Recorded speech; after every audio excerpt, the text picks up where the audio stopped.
আসসালামু আলাইকুম রহমতুল্লাহ বরকাত। আশা করি আল্লাহ সুবহানাহু ওয়া তাআলার রহমতে আপনারা সকলেই ভালো আছেন, আমরাও ভালো আছি। তো আমাদের ইতিমধ্যে নতুন ভবনের প্রথম তলার ছাদ সম্পন্ন হয়েছে আলহামদুলিল্লাহ।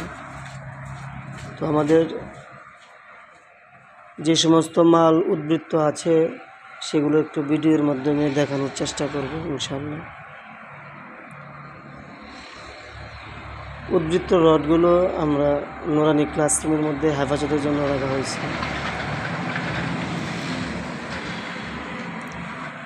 কিছু বারান্দার মধ্যেও আছে।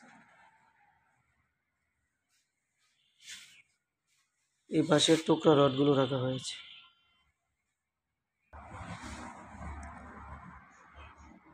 আমাদের কাজের পর অতিরিক্ত সিমেন্টগুলো এই পরিমাণ আছে।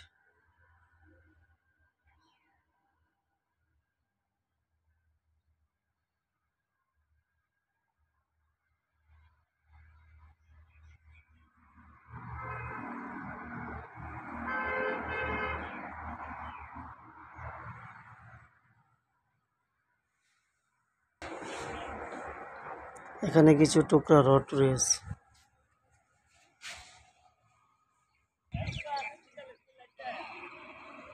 ফ্লোর ঢালাইয়ের সময় আমরা 24,000 পিকেট ভাঙানো হয়েছিল।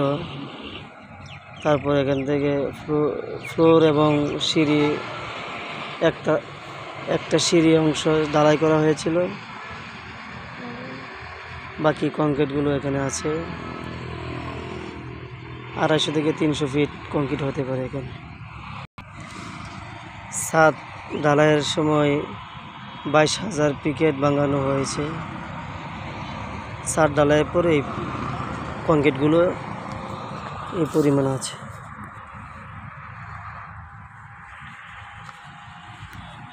এখানে 300 ফিট মতন কংক্রিট মনে হয়ে গেছে।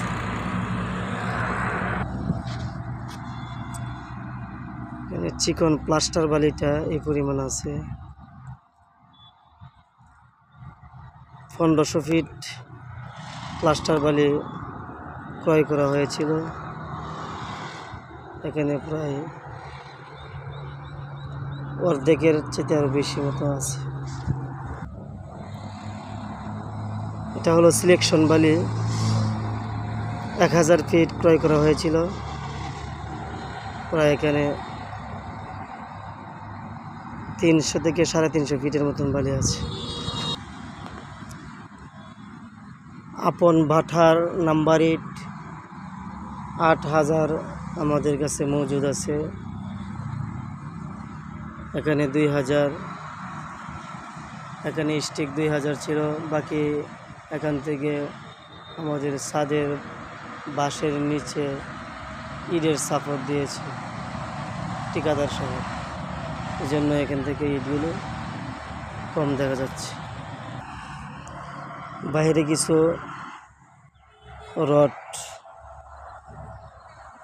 আছে, একটু পর আমরা এই রডগুলো সেফে নিয়ে যাব। এদিকে ছাদের জন্য সোজা করা হয়েছে রড।